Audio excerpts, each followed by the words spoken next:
When it comes to who I am, I'm severely clear, my dear. No fear in this new frontier, for I've been planning this trip for many light years. You had your World War I, and the universe watches. World War II, you exploded the atomic bomb, and there was no judgment in our part, because the ego detaches. But the alert regarding Earth was warning. The kids have found the matches. We need a team to go down to this land of extreme natural beauty. But be careful when you enter Babylon, for they will slaughter you for less than rubies. So there I stood, Kurt Nugent, light worker, system buster, illusion crusher, answering the call of duty. They said, light worker, we greet you with glad tidings, but in your previous lives you've been murdered many times simply for your writings. And your mission today, it's not as easy as it seemed. You see, your clarity's now pristine, but before your insertion, your memory will be redeemed. And up in your arrival, you'll be wiped clean. The vibration of Earth is dense, the frequency low. So stay grounded in light wherever you go. The illusion is so thick, it's ridiculous. Even the so-called food was manufactured to make you sick. Everything is backwards in this twisted reality. The justice system is built upon inequality. Lawmen dressed in uniforms of brutality. Schools destroy education, doctors destroy health, and religion destroys spirituality. The leaders were placed there by puppeteers who don't care. So they instructed them on how to be cavalier in the way that they smear and scare. The planet is covered in fear, engineered to leave you so unclear that you could be enslaved with light beers and empty careers. Fail to recall your mission, and you could easily become a pioneer trapped in third density for 26,000 years. This is not an easy mission. You're going to need a way to regain your memory fast. So even though it will make you an outcast, we suggest you choose at least one parent who's blinded by religion, because you're going to need a contrast. Everything's a test. Ignore the chorus, stay focused, and manifest the best. Every division is an illusion set up to ensure your confusion. You see, you're a part of everything, and everything is a part of you. So there's no race, no religion, no politics, no sexual preference that should ever divide you. You are one. And the minute you participate in judgment, you hit the pavement with your enslavement.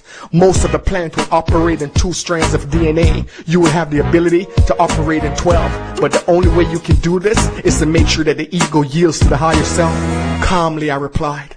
With the power of the Trinity, I will transcend much energy. I know what's ahead of me. I understand that thoughts create reality. And I've stood on the zenith and seen it. Victory's ours, and I'm going to redeem it. So insert me under the sign of Scorpio so that I can transcend from Scorpion to Eagle to Phoenix. They said, Kirk, inserting you directly into Babylon is far too dangerous. We will place you with a different team so that you won't be neutralized immediately upon hitting the scene. We'll start you off in Jamaica. Make your way to Babylon shortly after you turn 15. By the time your immune system will be strong enough to resist the poisons of their vaccine. Your guidance system will be the chakra of the heart. Your mission is simple. Shine light into the dark.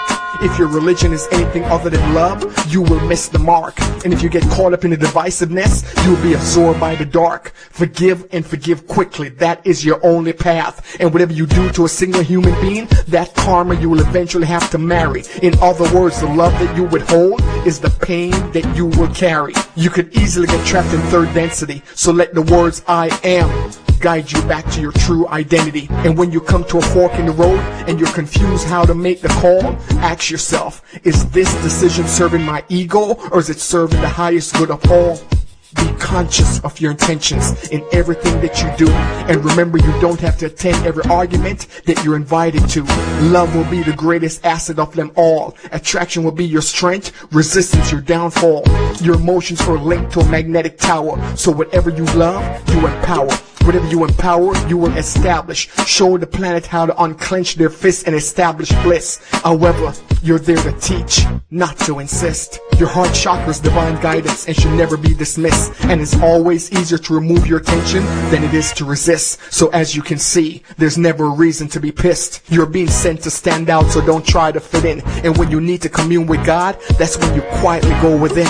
And you will know that you've missed the mark once you start seeking Him in a building. In this twisted system, you could easily make yourself a victim.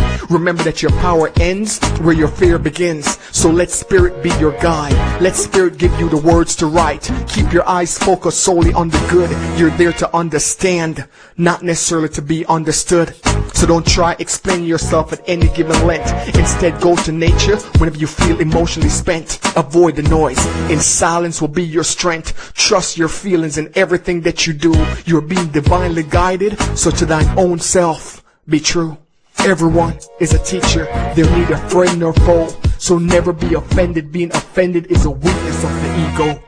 Godspeed, light worker. Second wave of the ground crew. May the light surround you. May the force be with you. And as I turned to leave the room, I noticed that you were there too. Yes, you who are listening to this poem, you who are reading these words, you were right there next to me, being instructed on the protocols of third density, being reminded of your mission and its intensity. So it doesn't make sense to me to see you living here in confusion, buying into the illusion, having your ego making the decisions, doubting your transmission, not trusting your intuition. You're a god filled with inhibitions. So my question is, light worker, have you forgotten your mission? Welcome to the 100th Monkey Radio Show with Tom and Ramon, and it's a wonderful year. Not only day, but just amazing year. Just the kind of things I'm seeing from people, and you know, when I see people grow and you know, the light bulb goes off, it's like something happens to me where I feel like I get pushed up. So, you know, as each and every one of us are, you know, growing, I feel like there's a growth within everybody else, even that guy who you think maybe is like closed off, doesn't care, you know, there's a growth. So, you know, that's why that inner work is so important. But speaking of inner work, Tom, I saw a video and I posted it on the 100th Monkey Facebook page. So for those of you who do Facebook, you can join us there. Just put in the 100th Monkey Radio on Facebook and you'll find us, or you can go to the links. But anyway, I posted this page, this video, and these two guys just go up to some random homeless man and say, "Hey, you hungry?" He goes, "Yeah, I'm very hungry." And he's like, "You need some new clothes?" He was like, "Yeah." And then the homeless guy was a little skeptical. He's just, "This ain't no scam, is it?" He's like, No, sir, it's not." And they took him out, brought him a bunch of new clothes, took him to a hotel, paid for two nights in a room. He took a shower, they went and got him a haircut, then they took him to eat Brazilian style food, and just stuffed him into, he just couldn't eat anymore. And I was like, "Here you go, here's 2 days." And the man was just so happy he couldn't stop crying throughout the whole thing. So, you know, that's just really amazing. If you can do something like that for a person, it would be amazing. If you can't, then, you know, just like that other video I put on Facebook where, you know, they just went up and gave a bag of food, or maybe brought some sneakers, or a t-shirt, or a pie of pizza. There's other things like those seed bombs. I still love those seed bomb ideas. Oh, yeah. Oh, I mean, there's all sorts of stuff we can proactively do that's in balance and is, you know, when I say imbalance, I mean it's not offensive to anyone, and it's something that brings its own rewards with it too. Well, I mean, the other idea is you can get the homeless people involved in it. You know, give them some seeds, because pretty much they'll be feeding themselves. You know, yeah, and they can take care of it. Yeah, there's a lot of places people can go with this stuff. You know, random act of kindness, man. It's some good stuff. Well, I have a homework for those of you who would like to take on this homework, and this is something I want to do myself. And you know, like I said before, if you listen to the live show, I posted this video. Then a bar I like to go to, he had reposted the video and said, "I'm gonna go do this," where people are just going throughout the world. You see people going up and giving acts of kindness. Philippines, United States, Poland, Spain.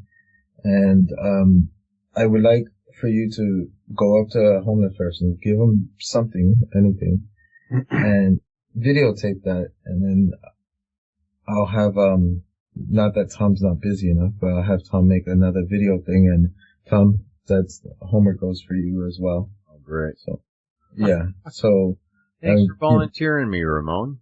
Well, you don't have a choice. Everybody else has a choice. Tom doesn't. But, so what's new with you, Tom? I just jabbered on and. Oh, it's all good. Hey, things have been moving really fast here on this planet. And I think everybody is on board with the fact that something did shift around the beginning of the year, whether it was the December 3rd, 21st thing or if it's something else. I think that's just kind of a broad marker in our linear time track. But something definitely shifted, and we are, we're on the uphill slope right now as far as we're growing, and things are opening up for so many of us. And that's what makes some of the guests that we're having on, in particular the guests we've got on tonight. These kind of stories are something all of you people will be able to relate to and go, it brings it into your realm of possibility to have a much deeper and fuller connection with, who and what you are. And, it's, I'm in constant awe of this place that we find ourselves in. And, hence, Ramon and I doing this show. I keep forgetting those guys' names, but those two guys I just can't talk enough about those two guys who made the video, and they was like, let's make a trend that matters. And that to me is like a sign of 100th Monkey that even other people were willing to jump in. It's like, okay, let's give this, and when they filmed that, it just inspires so many other people. Yeah. So that alone to me is like 100th Monkeys. And exactly. Yeah, we're not as cold of a species as, we would think sometimes, or they would have us believe, better said. I can be pretty cold, Ramon. To me, you are. Well, we have an amazing guest, Tom. Please tell us about this amazing person. We've got Garnet Schulhauser with us tonight. He practiced corporate law with two large law firms in Calgary, Canada for 34 years before retiring to Vancouver Island in 2008, where he now lives with his wife, Kathy, and a little dog, Abby. He grew up on a small farm in Saskatchewan and attended law school in Saskatoon before moving to Calgary to begin his legal career. Although he did not begin writing until after he retired from his legal practice, he now pursues his new career with a passion. In his spare time, he enjoys golfing, kayaking, and long hikes in the forest with his dog. He takes great delight in family gatherings and his two sons, Blake and his wife Lauren, and Colin, and looks forward to the arrival of grandchildren someday. Garnet's life changed dramatically one day in 2007 when he was confronted on the street by a homeless man named Albert. Over the next few years, he had a series of conversations with Albert, who was actually a wise spirit guide in disguise, who disclosed startling new truths about life, death, the afterlife, and God. Albert answered all of life's big questions about who we are, our purpose for being on earth, and what happens to us when we die. Albert's revelations were inspiring, uplifting, and comforting, and flew in the face of almost everything that Christian holy men had been preaching for centuries. He wrote Dancing on a Stamp at Albert's request, so that these revelations would be available to everyone. His website is www.dancingonastamp.com. Welcome to the 100th Monkey Radio, Garnet Schulhauser. Thanks for the nice introduction, Tom. I absolutely love your book, by the way. I mean, it is one of those, one of those page turners. Well, thank you for saying that. Very, very easy read and you articulated the concepts extremely well. And, I find that a rare jewel even in the woo-woo world, to find somebody who can lay out these concepts in a, kind of layman's terms where it's understandable for everybody. So kudos to you for a fantastic job. Thank you for saying that. So, wow, this is, what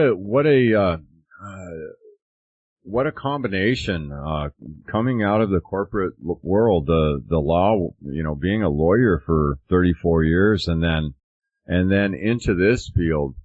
It's just, for me, that's just, all I can say is, wow, I've seen people come from a lot of different fields and, such into the consciousness field. But when I find people that have come out of that sort of, rigid third dimensional type, of profession into something that is completely out of the box, I'm just absolutely amazed.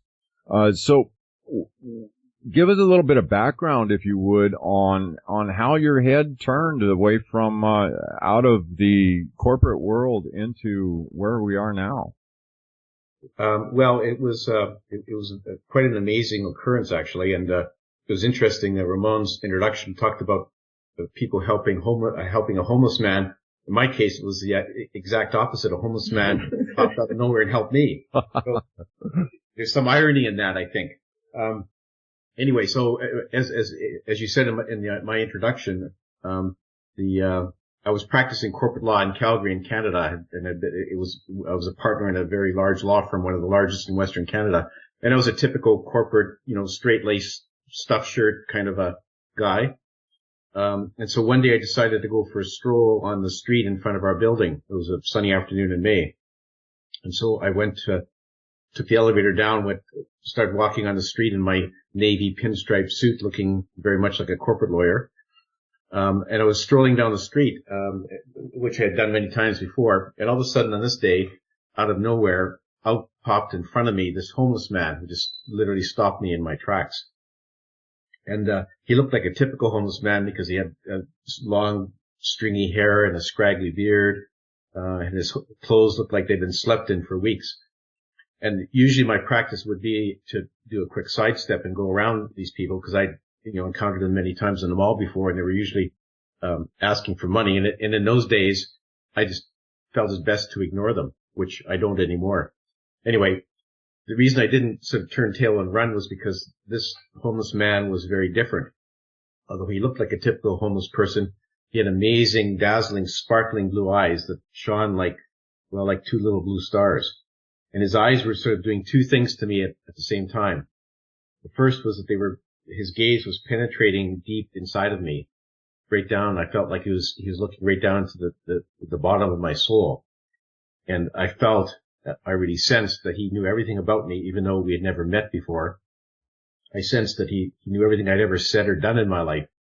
And so, despite the fact that I sort of felt like I was naked and exposed in front of this man who I'd never met before, the other thing coming from his eyes was this wave of pure, unconditional love that was just sort of entering my body and infusing my whole body with an amazing feeling of peace and security. So I knew this guy was quite different because I'd never had that feeling before. So I just stood there like I was transfixed, like a deer caught in the headlights.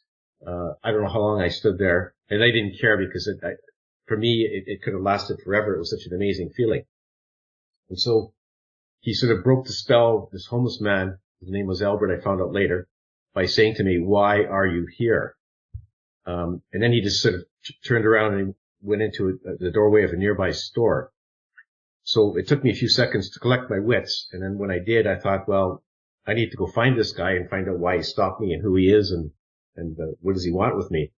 So I went into the store to try to find him and walked up and down the aisles, and there was only one entrance, so I didn't see him go out, but he was nowhere to be seen there.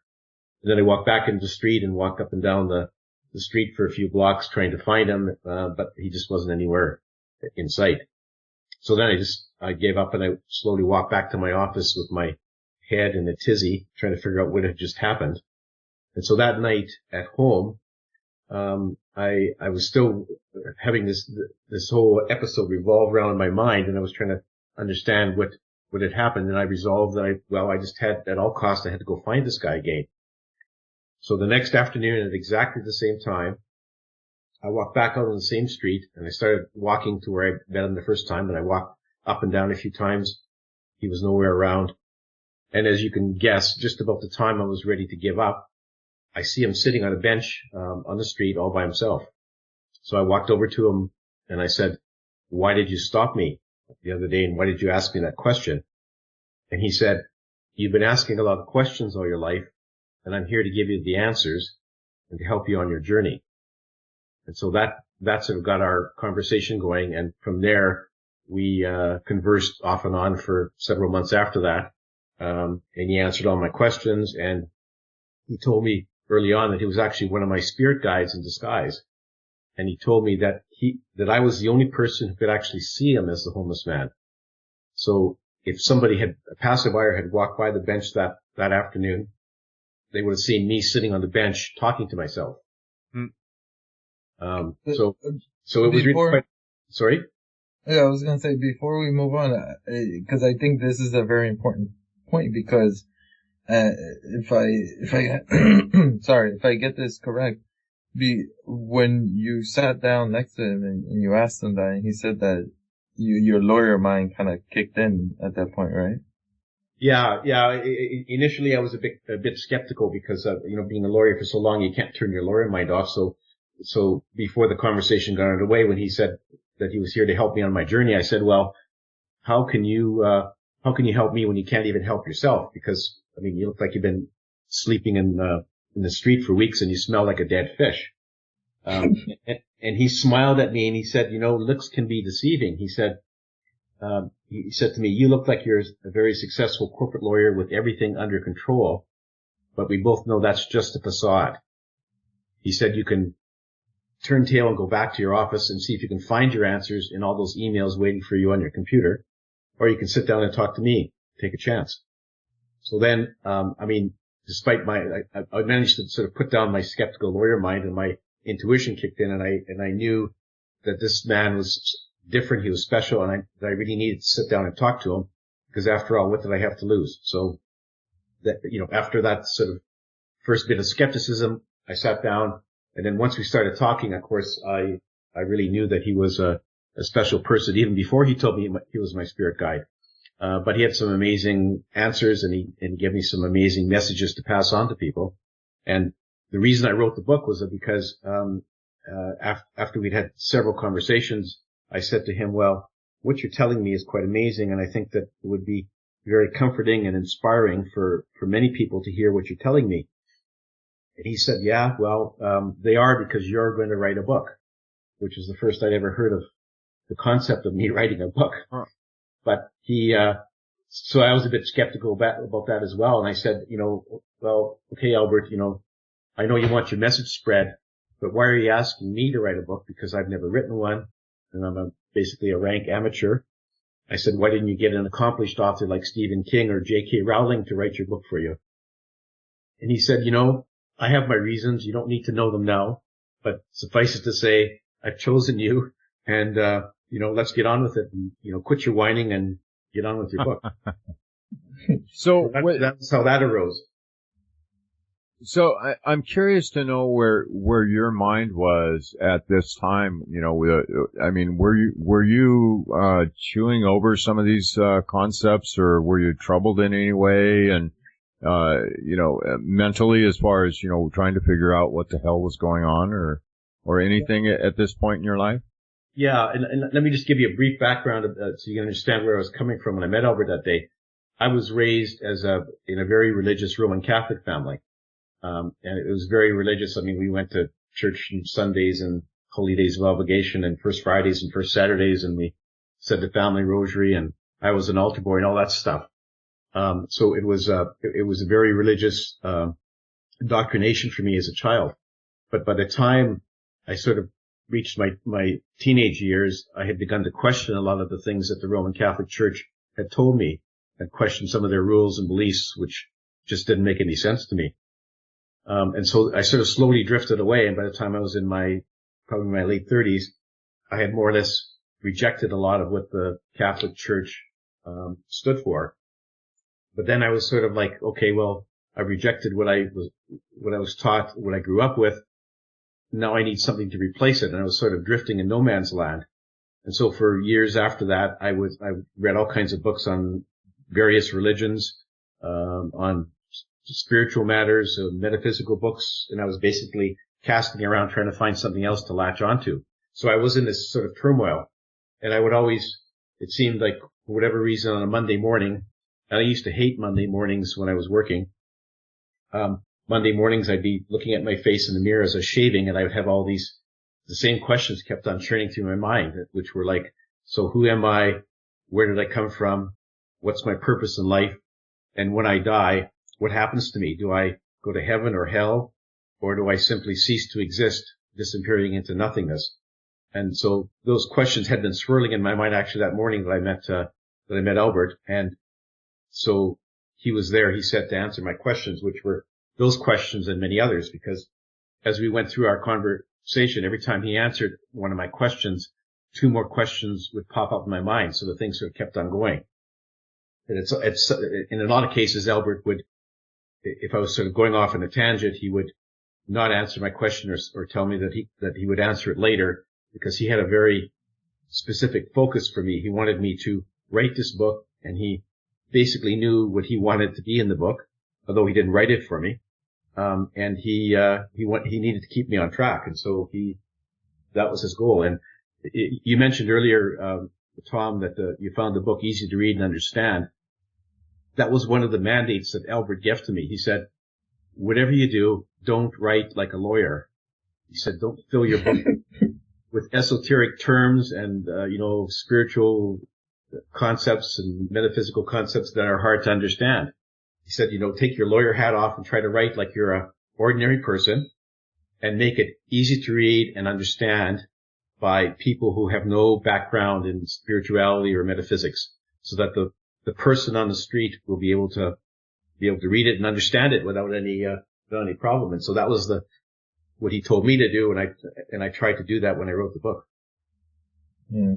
Do you think part of the reason why he chose you in the beginning is because of maybe you have your history as a lawyer, be able to ask many questions, Yeah, lawyers tend to be sort of have that inquisitive mind to ask questions, because when you're dealing with when you have a client that has a problem, I was a corporate lawyer, so when you're interviewing your client about what it is they'd like you to do, of course you have to ask them questions because they don't know what to volunteer that's important to you. So you just learn to ask questions so you can zero in on what you need to know in order to help them. So that my lawyer training was clearly helped me in that regard. That may be why he chose me.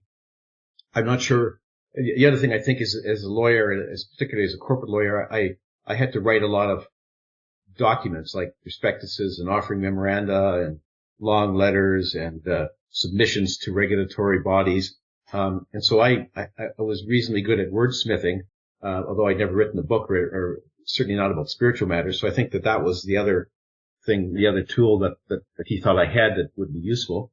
But I don't know the full story, and I expect that someday I will find out from him why it was me. And I know that it was all prearranged before I was born on the spirit side. He didn't, tell me how it all went about, but I know that for sure it was prearranged that he was to be one of my spirit guides, and that he would appear to me as a homeless man and confront me in the street, and we'd go on from there. So, and of course, none of us remember what all those discussions that happened before we're born. But I'm certain that is how it was all arranged beforehand. Yeah. That whole part with you and in the beginning where he says, it's all facade. When I first heard that, I found it so amazing, because it's so true how, us human beings we work so hard to keep up this facade and, keeping up with the Joneses. How would you call that because me and Tom have a term that we haven't really heard anybody else use this term, Tom, the proverbial 2x4. Would you call that your, like, smack of reality kind of when he said that? Yeah, that hit home because we all sort of go through life, as you say, Ramon, building up our image, and then after a while we sort of become identified with that image that we've built up, and we don't realize really what it says to other people who are looking at us. And I know for sure that I was sort of trying to be the typical corporate lawyer in a big law firm, and I'm sure I was. I dressed that way, and I talked that way. And I was with a bunch of my partners who were all sort of in the same league.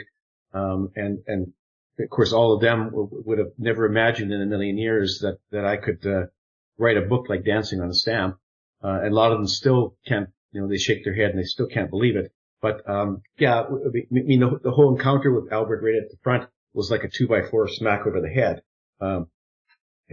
As I went on from there, I just realized that, there's no point in hiding behind this corporate lawyer facade anymore, that it just wasn't me, and I needed to move on to something else. And so within a year after I met Albert, I actually retired from my practice, which was probably a bit sooner than I otherwise would, but I knew that, number one, the legal practice didn't seem to, have any value to me anymore. Like, it would just seem to be I was going through the motions and pretending to be somebody who I no longer wanted to be.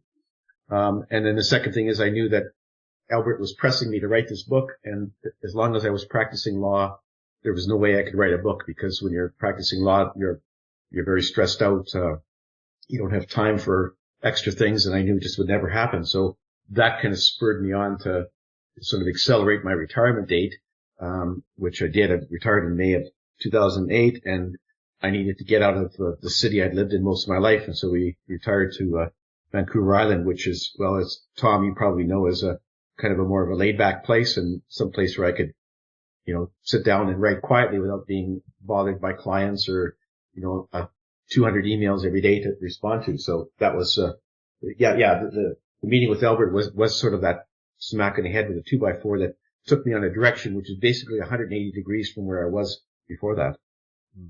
A question popped into my head while you were talking about the law firm. Have any of your old coworkers there, has this book had any effect on any of them that you're aware of?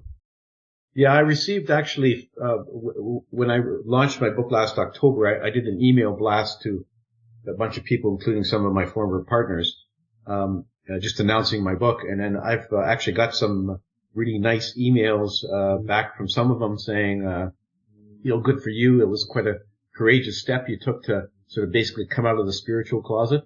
And that a lot of them said they were surprised. They never thought that was something that I could do. So I received a lot of really favorable comments. I also received a lot of dead silence. So, nobody called me or sent an email saying that you're full of crap and, have you lost your mind or anything, but the mere fact that they didn't respond or make any comment indicated to me that they probably thought that, but just weren't going to bother saying it. So right. It was sort of a mixed reaction. Some guys were okay, and others, I think they just found it hard to swallow. But that's, I knew that going into this. I knew one of the things I struggled with when I was writing the book, and as long as before it was published, of course, I could have kept it to myself. And I was struggling with whether I should release it, because then it would be public and everyone would know. And I was concerned about what my former colleagues would say, what some of my old friends back in Calgary would say. I was even concerned about what some of my relatives would say, because I have 3 sisters who live in Regina who are all still practicing Catholics. And so I was wondering if they would shun me and refuse to talk to me after my book was out. So I had all these things turning through my mind, and I just finally decided, well, it's something that I have to do. And if I didn't do it, I'd regret it forever. And if some people, shun me or won't talk to me anymore, well, so be it. They're on their own path and I have to go on mine. So I did it. Yeah. You'll talk to them on the other side. Exactly. Then they'll figure it out. You know, the amazing thing about when someone goes through something like that, you really see who are your real, true, close friends and even family, because when you go through something like this, it's, you know, if someone's a real friend, even if they don't agree with you, they're going to be supportive. But when they just shun you, then it really shows what the relationship was made of. So I think it's always an amazing contrast. And your life seems to be full of contrast. They're like, okay, we're going to have you compare this and this throughout your entire life. Do you think that if you were raised differently other than, you know, very religious, like if you were raised, let's say, by hippies or you know, someone along that line, do you think you would be on the same path, or it would be a whole different story? You know, it's a good question, Ron. I don't know the answer to that. I expect that my religious upbringing probably had something to do with making me a suitable candidate, just because, you know, I had sort of one firm set of beliefs that was, you know, more or less shoved down my throat when I was a youngster. And then I had to go through the process of rejecting it, and then because I was used to having something to believe in, then I was casting about trying to find something else to replace it. So that may have been the reason. I don't know. I don't know how children raised by hippies, what they believe, or maybe they have no beliefs. I don't know. I've always thought that everyone had to believe something. I mean, even if you believe that there is no God and there is no life after death, at least that is a belief. But I really don't know the answer to that, Ramon. I can only speculate that my upbringing had something to do with it. I think I was going more for the contrast, which you answer, because it's just that part is such a common story, because, you know, I went to Catholic school, and around the same age I started, you know, just saying something's wrong here, and I would ask, you know, the fathers questions and just get in trouble instead of answers, which never made sense to me. Well, yeah, I entirely agree with you, because my experience was if you asked the priest or the nuns a question, generally they didn't have the answer, and they'd often get angry and upset and basically tell me that I shouldn't bother asking questions, because you ask too many questions, that's a sin. You know, it was just that sort of stonewalling is what I got.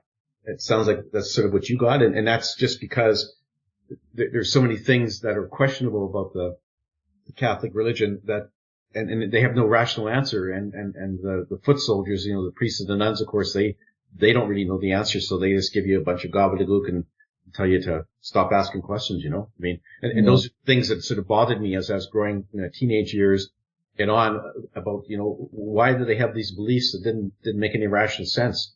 And there's just so many of them, and you can go on forever. I'm sure you know, Ramon, exactly what I'm talking about. Thou shalt not question. Yes, exactly. That's the 13th or 14th. Yeah, that's the 11th commandment. Yeah. So, you know, there's a tremendous amount of people that are coming out of the major religions that are what I would term true seekers, people who truly want to know God. And those ones who are true seekers and truly want to know God in that way and are open enough to actually receive the answers, they're actually moving away from those organized religions, and they're finding, you know, the alternatives.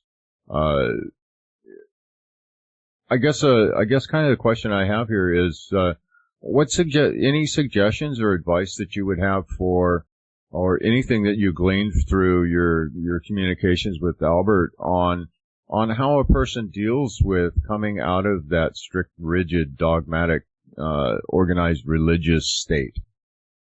Well, I think the first thing is that they have to understand that most of the rules and beliefs were set up in these religions by religious holy men. And, you know, most organized religions have been patriarchal.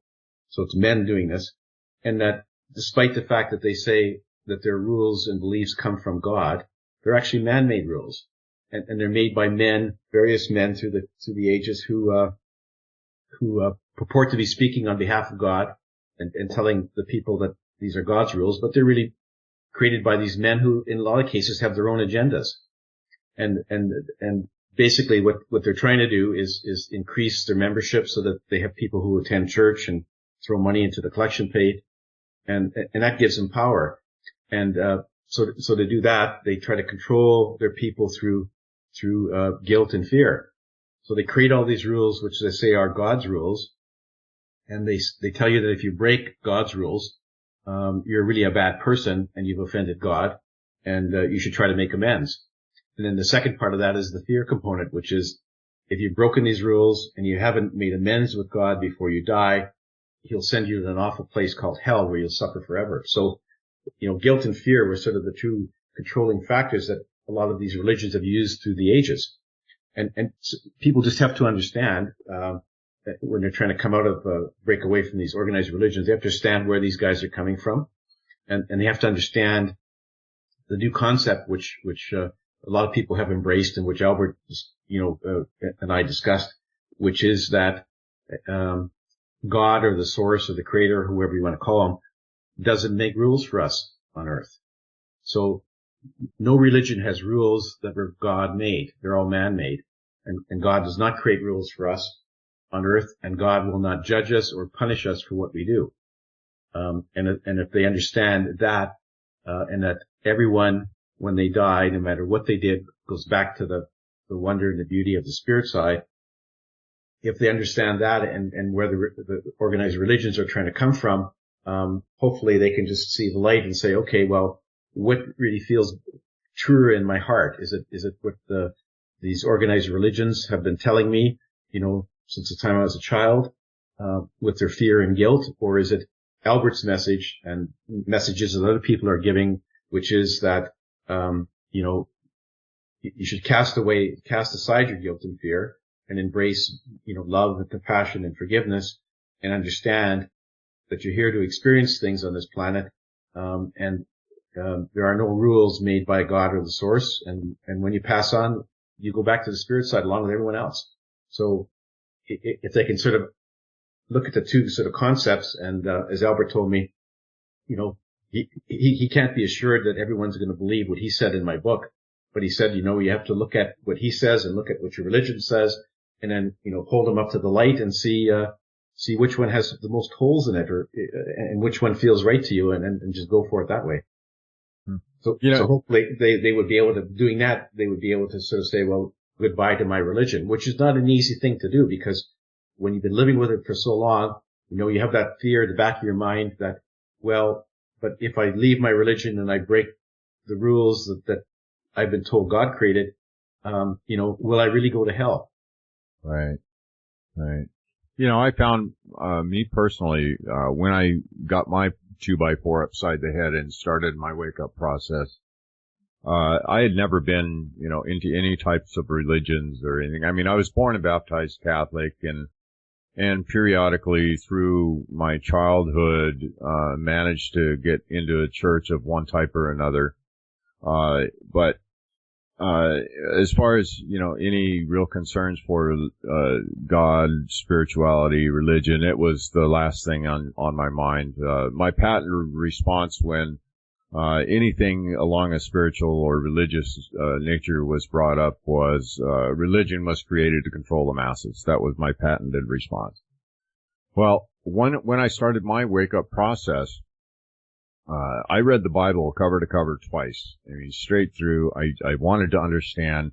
We got a billion Christians or a billion Catholics on the planet, and who knows how many other Christians. And I decided, I'm going to have to go here. So I went 110% into Christianity, and to try to understand what was really going on.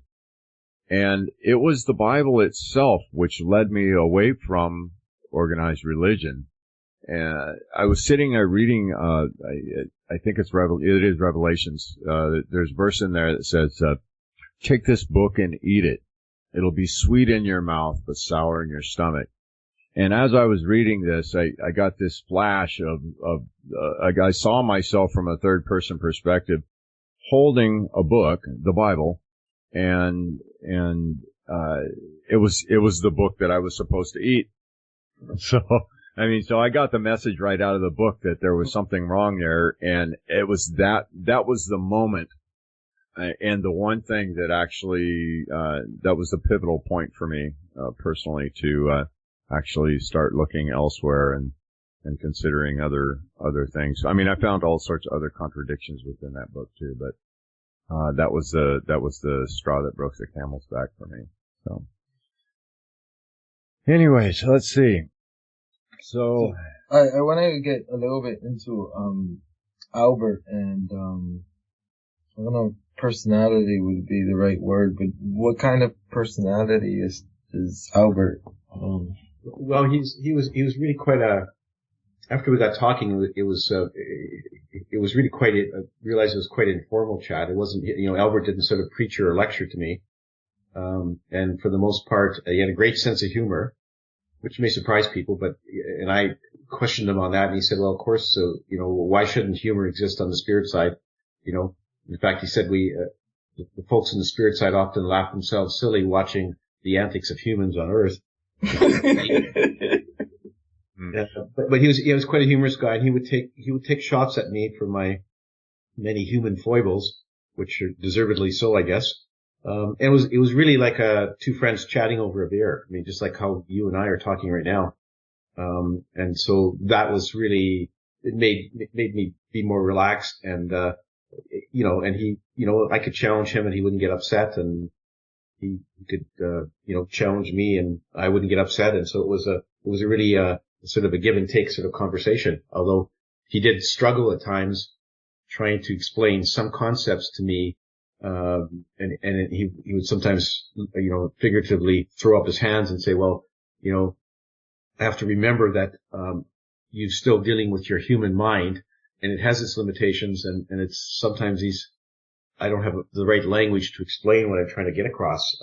So that was the only times that he got a bit frustrated. And sometimes he'd just say, you don't need to understand that now. When you get back to the spirit side, you'll remember it all. And so be patient. It'll come back to you eventually, and it's not that important for you to know it now. But anyway, it was really quite a very pleasant, set of conversations I had with him. So, I kind of like to, now let's jump into some of the content that came through in your conversations. I suppose we should start with some of the big questions that we all ask ourselves is, who are we? Let's start with that. Who are we? Okay. Well, yeah, that was sort of my starting point as well. Like, I said to Albert, who am I? He said, I and every other human, on this planet, he said, we're all eternal souls that exist forever. And he said, the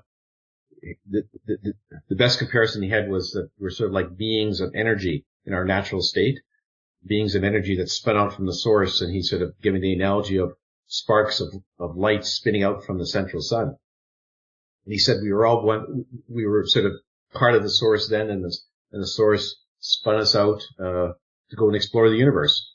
And because we are still part of the source and connected to the source, as is everything else in the universe, everything that we experience in our lives, whether it be, this life on Earth or previous lives or elsewhere in the universe, is experienced by the source, so that the source who created everything, gets to experience and understand what it created in every sort of different sort of nuance and sense. And basically the source is the sum total of everything in the universe. So we're all little parts, little individuations of the source. And we're out here to explore and evolve and experience things. And, someday if we choose to, we can, merge back to the source for a while and then come out again. It's sort of a never ending journey, a sort of a, path of evolution that has no finish line. So that's basically who we are. It's not a easy concept to understand, but when we're on the spirit side as beings of energy, we don't have physical bodies, so we don't have to eat or drink or breathe or procreate. We don't have spouses. But he says it's quite an amazing existence, and we can basically have anything that we want there through thought creation, which is sort of an instant creation process merely by thinking about it. So that's who we are. And it's not and basically when we incarnate on Earth, we choose a physical body to live in for our current journey on Earth. And then when we die or the physical body dies, then we go back, and then we can keep on coming back as many times as we want. And we can incarnate as humans as many times as we want. We can incarnate as, we may have started off actually as, spending some time as rocks or as plants or as animals. Humans is sort of the most complex form of incarnation on Earth. And he did say that we can also incarnate into any of the other millions of life forms that exist in the universe, many of which are obviously very different from humans. But he did say that the planet Earth is one of the toughest schools in the universe. So the fact that you and I and all the other humans are here means that our souls probably had a lot of other experience in either on Earth or various other places, because it's not a place you'd want to come if you're a sort of a neophyte on the incarnation game. Anyway, so that's who we are, and that's what our purpose is. So being that we're part of, of God, and, we're still connected to God, and we can go back anytime, wouldn't that us also make, and I'm speaking of everything, they look around, everything around you, wouldn't that all be God itself, including us? Because I know for a lot of religious people, they get like a violent reaction when you say something like that. Yeah, no, you're quite right. Like everything on Earth, all the people around you, all the animals, all the plants and animals and the rocks and the oceans and the rivers, that's all part of the source. Our whole planet is, and everything in the universe is. And so, part of the problem that humans have, and why we have so many problems with violence and humans harming one another, is because we don't really understand that we're all part of the one source, and we're not separate. We seem to be separate, but really we're not. And if humans could sort of appreciate that fact that every one of us is part of God and we're all in this together, then we can sort of get rid of some of our negative emotions and reactions. But yeah, you're right. Religious people, when I was a child, I was basically told that God was sort of like this old man with a beard sitting on a gold throne in the sky, and he was there and everyone else was down here, and we're totally separate. And he controlled what happened in our lives, and when we died, he would judge us and either send us to heaven or to hell, depending on what we did. So it was clearly a totally separate thing. So to religious people, if you say, well, you're really part of God, they think that's blasphemy. How can I be part of God? God is this supreme being who's up there in the sky sitting on his throne, and I'm clearly just a mere mortal. So yeah, I can see why people would get upset at that if they're truly still into organized religion. Yeah, you can obviously see the king and the peasant thing there going on. How could you be a royal family? You're a peasant. Exactly. Kind of mentality. What I find amazing is that their own religious text says that, though. What is it again? Me and my Father are one, and you are my brothers and sisters. And I've repeated that same line to, certain family members and very religious friends of mine. And I don't know, it's almost like they go dumb and blind and deaf when I say that. Well, it's like asking the question, as you mentioned, to the priests or whatever, is that you confront them with this, and they don't know how to respond because it's totally contrary to what they've been taught, and they don't know how to rationally respond to what you just said. And some people will try to give it a different meaning, but the fact of the matter is that they are rooted in this belief that God is up there as a king, and I'm a peasant down here on Earth. It's hard to dislodge them from that. It's they're gonna have to get there on their own. And you know what? If they leave this world still believing in that, it doesn't matter, because they'll find out when they get back to the spirit side. Yeah. So did you ever talk to Albert about the whole Jesus persona and some of the avatars that have been on the planet in the past? Yeah, he's when we got into our discussion about religion, and I asked him about Jesus Christ, who is sort of the founding member of the Christian church, and he said, well, the soul that incarnated as Jesus he said was a very evolved soul. It was a master. And he came to earth, incarnated as Jesus Christ, not because he needed to learn anything. He'd already learned all his lessons. But he came to help us, and it was sort of, he wanted to have an effect on humans at the time. And, he came here to do that. And you can certainly argue that he had a tremendous effect because, as Tom said, there's like over 1 billion Catholics in the world. And so he's had a tremendous influence, even though a lot of what has developed from the Catholic Church, didn't directly come from him. It was developed by men, but he started a very significant institution, and that was what his goal was. And there's been other, masters like him, like, Buddha and Moses and Muhammad, and, the list can go on. And he said there's a lot of masters who have incarnated on earth, but who weren't prominent, so you would know about them.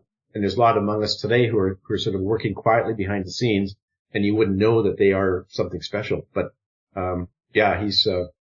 he definitely wasn't down on Jesus Christ. He said the soul that was Jesus Christ was a very amazing and brave, soul to come and do what he did, when he did it. Okay, I want to go back to the who question again. I mean, you did a fantastic job of explaining, who and what we are as far as our divine nature.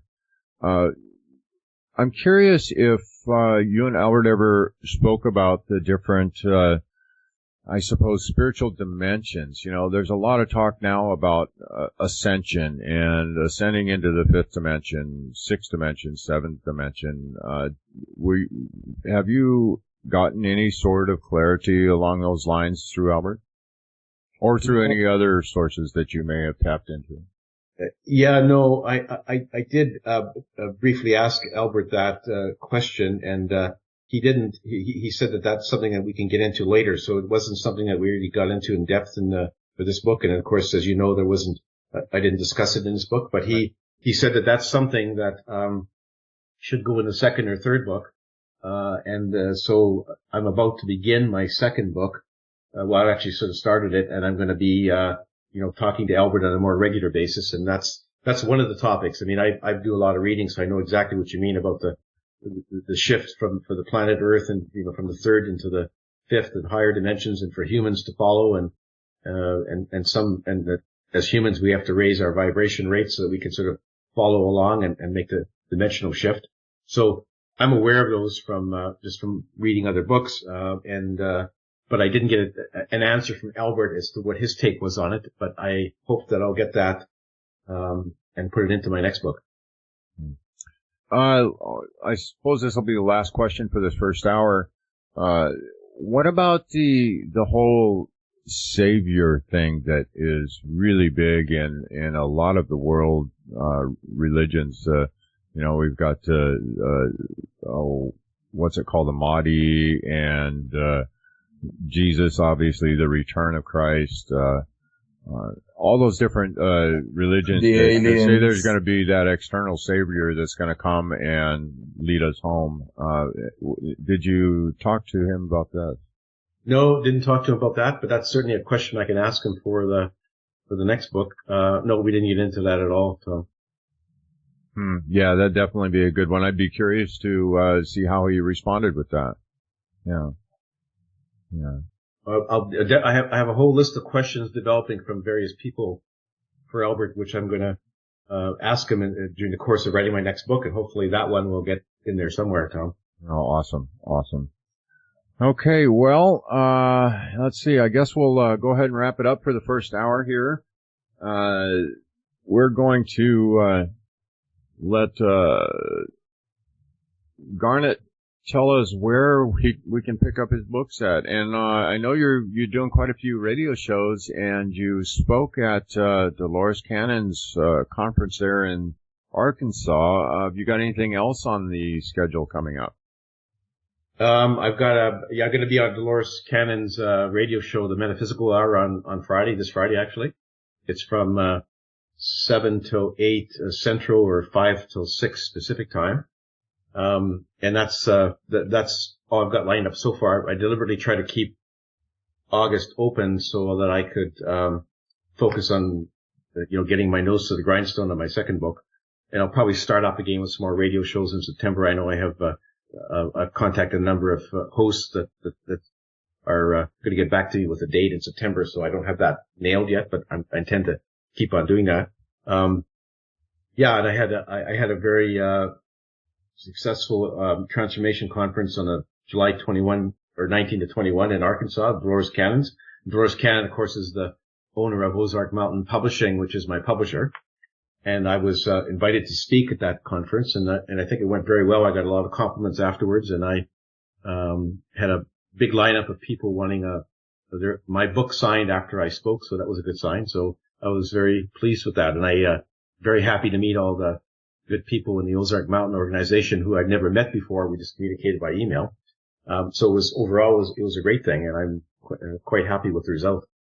Awesome. She's a beautiful soul. Yeah, I met her a couple of years ago, and fantastic person. So, okay, well, I want to thank everybody for listening to the first hour. If you have not become a member of the Hundredth Monkey Radio, and maybe you're listening on iTunes or on YouTube or one of those other media outlets, I urge you to go over to www.thehundredthmonkeyradio.com. And join up and help support Ramon and I and all that we're doing with the radio show. So, okay, well, we'll dig into some really juicy stuff in the second hour. I want to get into the between life stuff. How's this all work in between lives and reincarnation and all this stuff? Some fascinating stuff here, guys. So, we'll talk to you in the second hour. Condemnation without investigation is the height of ignorance. The love you deny is the pain you carry. Namaste. And we're going to go out with... oh, yeah, I forgot to mention it. Who is that? Be the change, right? Oh, no, pick up the call. This is Perry Mills. Pick up the call. Yeah. In the beginning, we had Kurt Nugent, and that is Answer the Call. Yeah, it's a call. It's a call theme. Yeah. All right, guys. We'll see you in the second hour.